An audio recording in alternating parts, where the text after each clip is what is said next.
There is no pride when we label ourselves as a D grade student. However, it is a bitter pill that we must learn to swallow. The saddest thing is that a student is not capable to score more than D, yet he acts out as if he is a A plus student. All that to conform to the expectations of his parents, the teachers, and society as a whole. Then it is only when the results come that everybody realizes there's something wrong. Still, they just think that he didn't study enough or he made some careless mistakes. However, the story is much deeper and extensive. Our society's refusal to accept that any student can be categorized as a D grade student is not helping them. Instead, it is aggravating their pain and reducing their chances of success in other fields. So, the first thing that a student who gets low marks must do is to ask himself the following questions. Is it true that I do not like to study? Is the cause of my aversion to studies something that is in my nature? Or is it because I do not understand what is being taught? Is the cause of your inability to understand because you are not paying attention in the class? Or it is because you lack the foundation knowledge required to understand the present syllabus and lectures? At which academic level is your English skill or any language capacity in your locality? For example, if you are currently studying in grade 11, is your English level really at grade 11, or is it in class 10 or 9, 8, 7, 6, 5, or even lower? Similarly, at what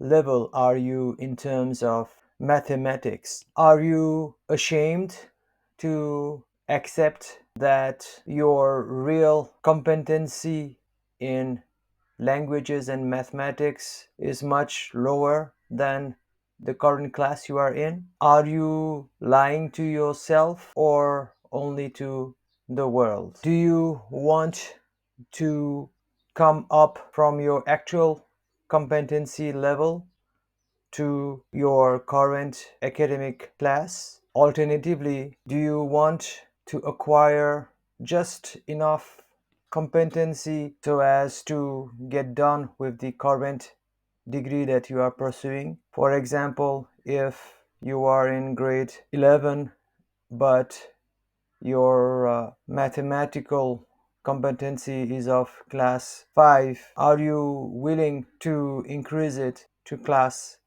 8 at least? In this way, you could at least get a D in the exams and get over with it.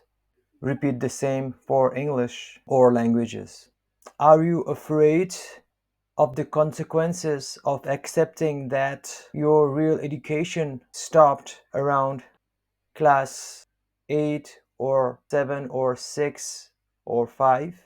Don't you think that it is better to promote yourself at least 2 more academic classes, just enough to get a D grade and get over this current degree, as we discussed earlier? Well, if all those questions make a lot of sense to you and it resonates in you, then you are definitely a D grade student.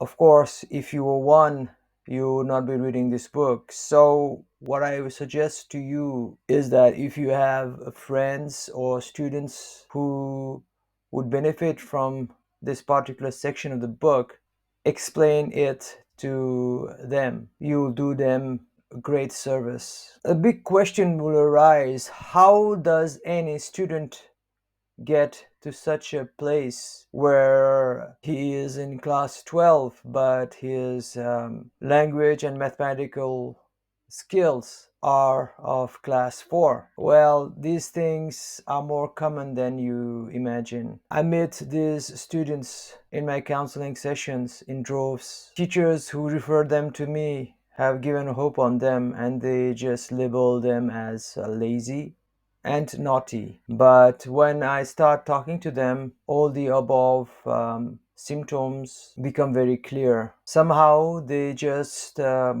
cheated their way up to this current academic class. Some of them had strong memory power and through rote learning reached up to this level. By just being lazy, nobody actually becomes a D grade student. Lazy and naughty students tend to be either C grade students or even B grade students. To be a D grade student, you must have had screwed up badly in your childhood. Some of them happen to study in a government school or community school where there were lots of students and the teachers were not motivated to teach properly. So they did not understand, they did not practice correctly, and they were promoted for free, you can say. Others got into friends problem, relationship problems at very young age, and didn't acquire the skills after a certain class. Some students had got family problems which caused in them high level of demotivation, preventing them from studying. However, common to all of these various causes for anybody to become a D grade student is a lack of care either from the parents or the teachers. Even if the parents didn't care, but the teachers were very concerned, the students would have learned the basic skills by force when they were children. Then, even if the teachers were bad and if the parents cared, they would not only have looked at the mark sheets but interacted with their children and identified that their children were not acquiring the correct skills and facts in the languages and mathematics. Thereby, they would confront the teachers and the educational institutions. Then they would either improve themselves or the parents will take their children somewhere else. If not, they would provide the children with tutors. I am amazed at how parents and teachers can just let students so astray to the extent that they are handicapped with language and mathematical skills of class 4 even when they are doing their bachelor's degree. Parents have the money to educate their children nowadays, but somehow they screwed up badly because they did not take the proper feedbacks and make the corrections earlier on in their children's lives. As for the teachers, I have nothing but blasphemy for them who deviated from their duties either out of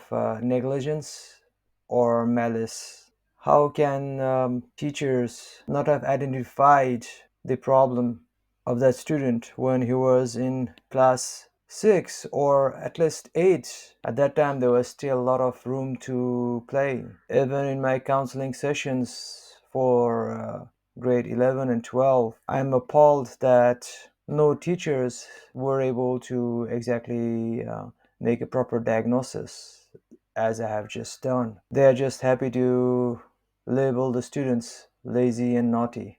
It's almost a cliche by now. That said, once the problem is identified, we can now have a D grade strategy. Whenever you meet a D grade student, you can be assured that they would be failing in one of two sets of subjects more than the other two. The two sets are the language related subjects and the mathematics related subjects.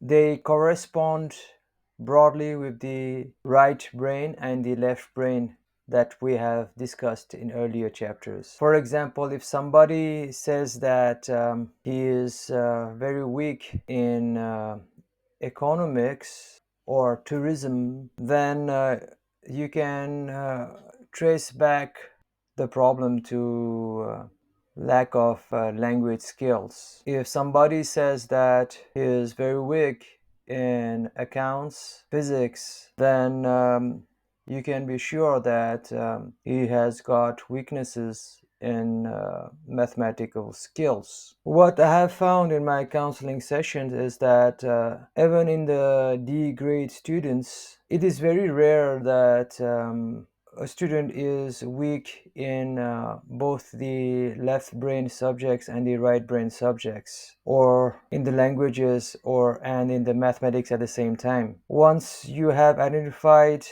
the weakness, the idea is to help the student by providing him strategies to improve on the languages and the mathematical skills. The best way is to start where his actual learning stopped. That can be in class 6, 7, or 8. So I advise him to refer back to old textbooks. Once he gets refreshed in this, he will be able to understand at least 40% of what he's being taught in the higher classes. Now, this is the long-term strategy, and if he's very committed to it, given that he got there because of misfortunes, then he can get upgraded to being a C grade student. Once he attains that level, he can follow the strategies of selectively understanding and preparing for the exams, as we discussed earlier on. If the student doesn't go for this long-term strategy, then he should go for the short-term strategy. It is about just writing down as much as possible on notes. The human brain is very resilient and willful. With enough motivation, the student could pass the current degree with a D. It would not be surprising. By writing notes a lot, he is acquiring the skills by which he will be measured in the exams. So for D grade students, the more they write as they read, the higher the chances for them to gracefully pass to the D grade. On top of that, if the D grade student has got some friends or tutors and teachers who can add some fun in the process of understanding through examples in daily life of the course content, it would be easier for them to retain. This will in turn guarantee that they would pass in the exams. Finally, when the exams come, they should consult with the teachers, like the A+ students. However, the question is, what are the various parts of the syllabus that I can omit in order to get a D grade? Once you are able to get this answer, get the old is gold sets of past papers, then go to those particular topics, practice answering those questions. Since the priority of those particular questions to come in the exams is high, you will be able to pass. Make sure that you ask the teacher in what way the questions might be twisted. Remember that all you need is to answer 40% of the questions correctly, or get the answers 40% right. It's not an impossible challenge, so just embrace your weaknesses and use your strengths in taking shortcuts past the exams. Then during the exams, stay cool, look at all the questions first, eliminate the questions that you have no clue how to answer. Then those that remain, try to answer with the best possible handwriting and presentation that you can. Make sure that you underline some of the keywords that you think are important. Whatever diagram you can fit in, just fit in. In case of mathematics, try to be logical and try to get to an answer. Even if the answer is wrong, you'll get some marks for the process. Whatever you do, make the examiner feel that you have worked hard and tried your best. They'll find a way to give you a pass mark. At all cost, do not leave your exam paper blank and try to stay the full length of the exams. It is sad that any student ends up becoming a D student. As I told you early on, it's a result of lots of bad luck and mistakes, not only from the part of the student, but from his parents, his teachers, his education institutions. But what is done is done. Your objective is to move on, complete that current degree, that is at least your grade 12. After that, you don't have to study and you can engage in other fields. Just because you are stupid in studies doesn't mean that you will be ignorant and dumb in technical fields or even in the field of making money. It's all about nature and nurture. So after you clear your class 12, go for some technical subjects for which you have interest and some natural talent. Some of you, because of societal pressure, might still want to pursue a bachelor's degree despite having got a D grade in your plus two. Go for it. But again, remember, the strategy that I mentioned earlier still applies. Get that bachelor's degree, but look for jobs and careers that don't require writing or calculating a lot. You know how to read and you know how to look at financial report, and that is enough to succeed in life. In this way, being a D grade student isn't all doom and gloom. All you need to know is your own capacity. Accept who you are. Your life begins once you know who you are. There is no shame in being a D grade student. In fact, you could be even richer or happier than the A grade student. So, by all means, reread what I have written earlier in this section and apply it in your life.